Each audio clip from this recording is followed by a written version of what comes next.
రేపటి నుంచి మీ ఇద్దరి మధ్య ఏ గొడవ జరిగినా ఆ గొడవ వల్ల నా పరువు పోయినా గుర్తెట్టుకో, నీ బతుకు నా చేతిలో చాతపడి బొమ్మేరో.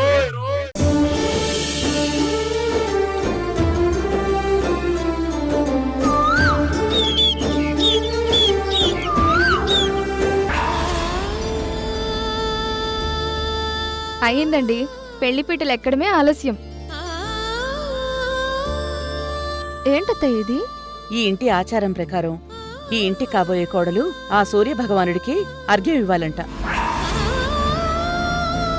నువ్వు టెర్రస్ మీదకి వెళ్ళి సూర్యుడికి అర్ఘ్యం ఇచ్చి అలాగే హారతి కూడా ఇచ్చేసిరా.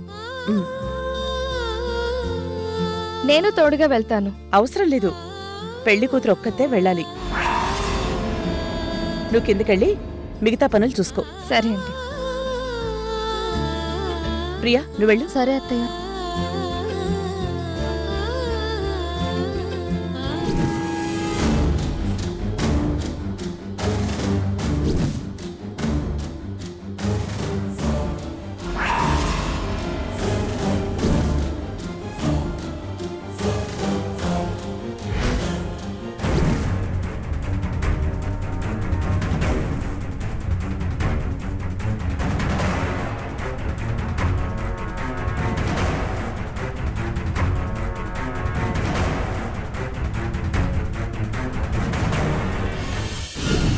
ఎస్ సార్, అలాగే సార్. చూడు, విజయ్ పెళ్ళికొచ్చాడు. వాడు మారు వేషంలో పెళ్ళికొచ్చే అవకాశం ఉందని పక్కా ఇన్ఫర్మేషన్ వచ్చింది. సో విజయ్ పెళ్లిలో ఉండడానికి కన్ఫర్మ్ అయింది కాబట్టి ఎలాంటి పరిస్థితుల్లో ఈ పెళ్లి డిస్టర్బ్ కాకూడదు.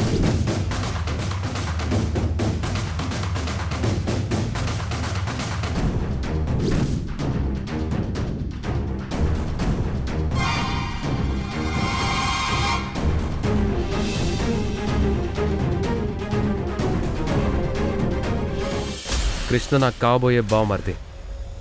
నేను ఇంటికి అల్లుడిగా వెళ్తున్నాను. సో పర్సనల్గా తీసుకొని అలర్ట్గా ఉండి విజయ్ని పట్టుకోవాలి. వెళ్ళి వెతకండి, అన్ని చోట్ల సెర్చ్ చేయండి.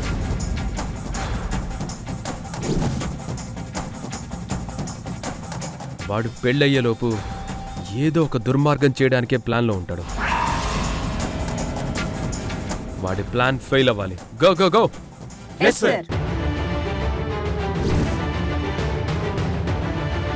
రే విజయ్, నా చేతిలో చచ్చావురా నువ్వు.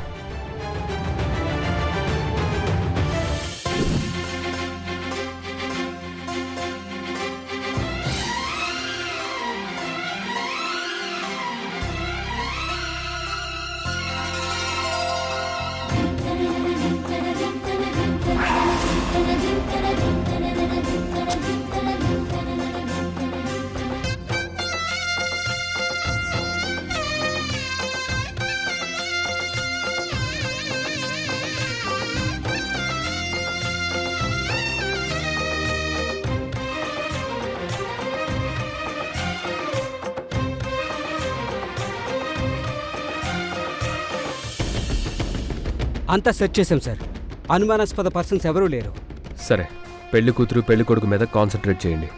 అలాగే సార్. కానీ పెళ్లి కూతురు పూజలో ఉంది సార్. సరే, మీరు రీసెర్చ్ చేస్తూ ఉండండి. వెళ్ళండి. అలాగే సార్.